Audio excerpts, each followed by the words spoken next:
Kalau kita juga membaca dalam Lukas, rupanya kelompok ini yang nanti juga diikuti oleh kelompok lain, mereka juga saling berbagi, utama dalam Injil itu bagaimana para wanita melayani Yesus dengan harta yang dimiliki. Nah, tentu yang dimaksudkan nanti bukan hanya para wanita saja ya, tapi semangat berbaginya itu yang mau kita lihat.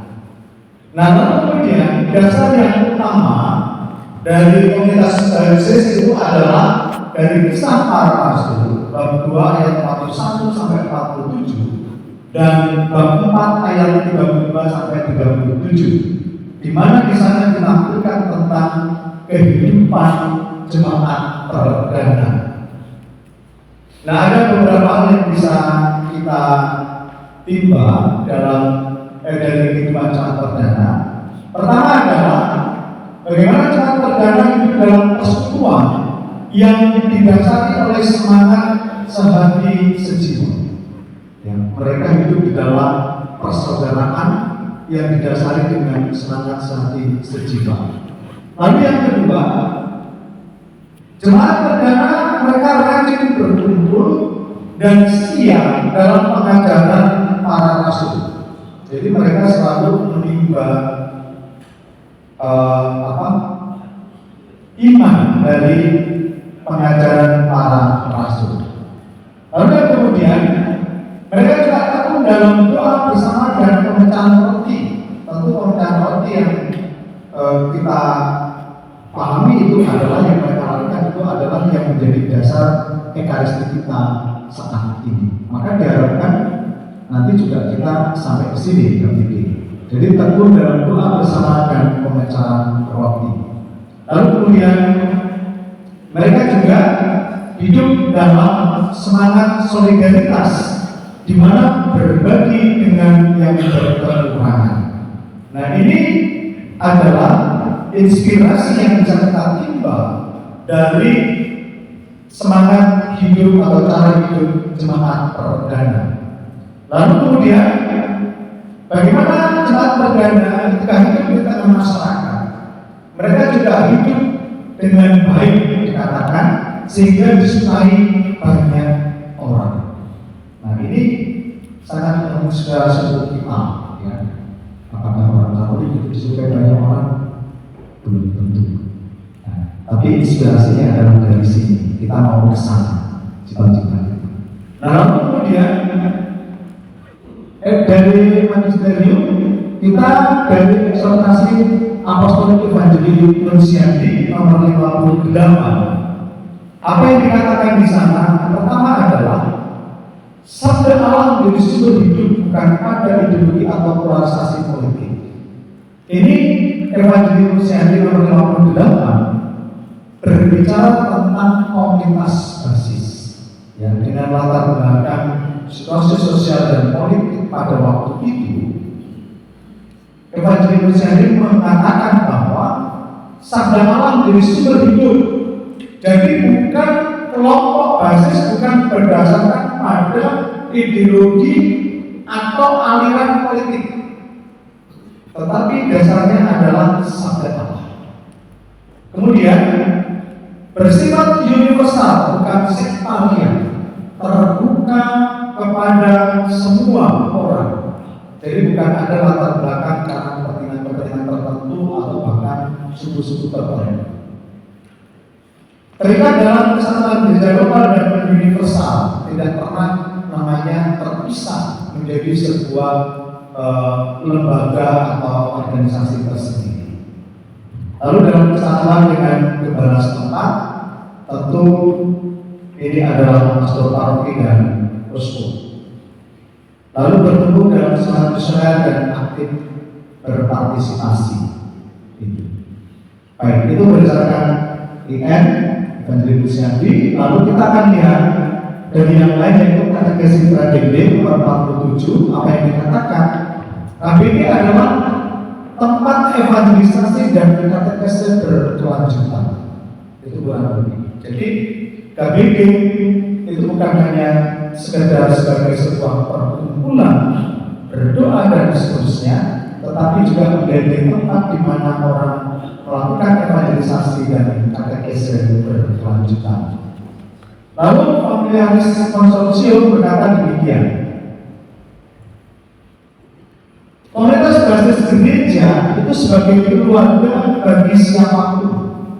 Di dalam Familiaris Konsorsium, Paus Yohanes kedua itu mengatakan bahwa tidak ada orang yang tidak memiliki keluarga. Tidak ada orang yang tidak memiliki keluarga. Untuk orang-orang yang tidak memiliki keluarga, gereja itu adalah keluarga. Jadi komunitas basis gereja itu sebagai keluarga bagi siapapun, karena pada dasarnya gereja adalah rumah tangga. Nah, kita baru saja merenungkan tentang apa? Gereja rumah tangga, Ecclesia Domestica. Nah ini, jadi gereja sendiri itu adalah rumah tangga. Komunitas basis harus menjadi rumah bagi siapapun. Bicarakan problem-problem nyata mereka. Jadi di sana tetap kita lihat ada benang merahnya dengan yang sebelumnya tadi, di mana bahwa gerak di dalam komunitas basis itu adalah berpusat pada sabda Allah, ada sharing iman, ada doa, dan juga ada pembicaraan, sharing, diskusi, mencari jalan keluar berkaitan dengan masalah-masalah yang dihadapi. Lalu kemudian gereja itu terbuka pada partisipasi umatnya, maka menjadi gereja yang partisipatif. Ini yang sangat diharapkan dan dicita-citakan oleh para uskup di Asia. Bagaimana gereja sendiri terbuka dengan atau memberdayakan seluruh karunia-karunia yang dimiliki oleh umat beriman, dan ini hanya mungkin kalau gereja itu menjadi sebuah persekutuan yang kecil-kecil. Karena kalau besar itu pasti akan ada yang sembunyi, ya, sembunyi di balik yang lain.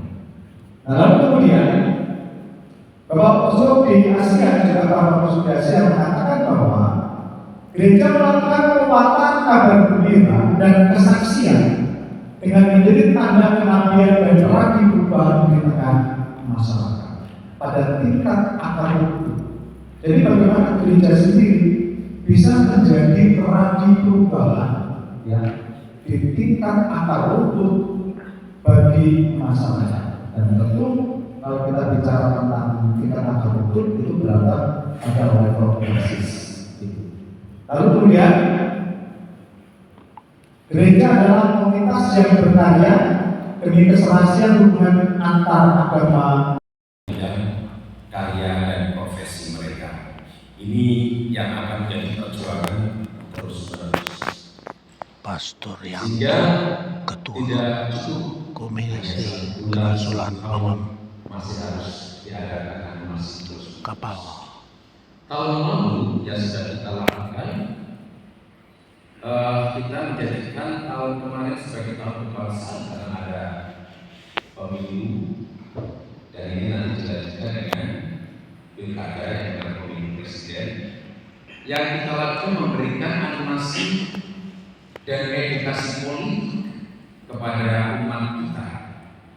Komisi Kawal keliling ke berbagai kemarin dan menyatukan Kerawang atau umat di sana untuk diberi edukasi politik. Romo lagi ini nggak tahu apa KKP, dia tahunya Justice and Peace, Komisi Justice and Peace, Komisi Keadilan Perdamaian. Nomenklatur ini saya pakai untuk keuskupan kita. Saya sudah bicara dengan Bapak Uskup. Nomenklatur ini KKWI itu KKPPMP, Komisi Keadilan Perdamaian Pastoral Migran Perantau, dan isinya itu nanti kurang lebih sama, hanya supaya lebih gampang. KKP, Komisi Justice and Peace, Keadilan Perdamaian. Tugas perutusannya gereja hadir, peduli bagi yang menderita, tersingkir dan dan tertindas. Lalu untuk bidang perutusan itu perlindungan, advokasi dan pelayanan bagi mereka yang menderita, yang tersingkir, yang tertindas. Lalu bidang-bidangnya apa saja atau divisinya apa saja? Di beberapa keuskupan itu memasukkan juga nanti SGPP, nanti saya jelaskan karena saya juga menjadi moderator SGPP. Yang pertama adalah divisi hukum dan advokasi. Maka harapannya nanti di keuskupan kita itu ada tim hukum, sehingga paroki-paroki yang umatnya dalam tanda kutip terlibat masalah hukum itu bisa konsultasi ke keuskupan. Saya sudah beberapa kali, tapi 2 kali menghimpun para advokat yang ada di Palembang. Kalau kenal nama misalnya Pak Andreas Budiman, Pak Joni, lalu di paroki Kenter itu ada Pak Siagian, ada Mas Frans, itu pernah berkumpul dan mengadakan pertemuan untuk membicarakan masalah ini salah satunya. Lalu ada divisi pastoral buruh, migran dan perantau. Lalu ada divisi kesehatan, ada divisi lingkungan hidup. Inilah gerakan-gerakan dari KKP PMT. Maka sinergi yang paling dekat nanti kerjasamanya itu dengan PSD, dengan Kerawang bagian ini, dengan Komisi Liturgi Romo Diman nanti sekali-sekali saja. Lalu sebenarnya ada satu divisi lagi, itu pemberdayaan perempuan dan pemberdayaan gender dan perempuan. Jadi, tetapi untuk yang bagian ini itu disebut SGPP. Jadi di KKB memang ini bukan komisi tetapi sekretariat, yakni sekretariat gender dan pemberdayaan perempuan SGPP. Di keuskupan kita itu sudah ada lama dan sudah diakui di luar gereja, misalnya di Komisi Perlindungan Perempuan dan Anak tingkat daerah. Kalau ada kegiatan-kegiatan SGPP keuskupan itu diundang. Beberapa waktu lalu itu juga diundang dan yang ketua SGPP adalah Suster Margareta Exina dan saya sebagai moderator SGPP ini. Maka saya telah mengusulkan ini tidak menjadi bagian dari divisi KKP, tetapi menjadi tetap SGPP karena sudah SK sudah ada program-program selanjutnya nanti seperti yang dikatakan Romo Kerawang tadi bisa. Dan semua pastor yang memberi banyak perhatian kepada para pembina sekolah minggu. Karena pembina sekolah minggu setiap minggu melayani, mendampingi anak-anak. Dan saya terima kasih kepada para pastor yang sungguh-sungguh memberi perhatian kepada pembina anak-anak. Yang pertama yang kedua, tahun komunitas basis seperti yang nanti dibaca atau sudah membaca surat gembala Bapak Uskup. Yang pertama, diharapkan bina iman sekolah minggu oleh Bapak Uskup kalau bisa dilaksanakan di basis-basis, dengan catatan kalau anaknya terbatas bisa tergabung di beberapa basis. Maka karena dilaksanakan di basis, saya meminta untuk sepakat kita tidak menggunakan istilah sekolah minggu. Sekolah minggu berarti sekolah minggu. Maka di surat gembala dikatakan bisa dilaksanakan di luar hari minggu. Maka digunakan istilah bina iman, pembinaan iman, proses pembinaan imannya, bukan sekolah minggunya. Itu seperti waktu kan. Jadi lebih kepada bina iman anak atau bina iman remaja. Maka konsekuensi dari komunitas basis karena bina iman dilaksanakan di basis berarti membutuhkan tenaga pembina yang lebih banyak. Maka program kami salah satunya adalah soal pelatihan pendampingan sejalan dengan programnya Komisi Katekese, Komisi Keluarga. Nah, maka ini bisa dilakukan sejalan, entah dalam hal waktu, ya misalnya waktu bersamaan, tempatnya sama, tetapi kelompoknya berbeda misalnya, supaya menghemat biaya dan sebagainya. Tapi kalau dilaksanakan nanti tidak bersama dengan komisi KTT atau komisi keluarga juga bisa. Maka salah satu konsekuensinya adalah ini, ya, pembinaan iman anak dilaksanakan di dalam basis tidak ada bahan.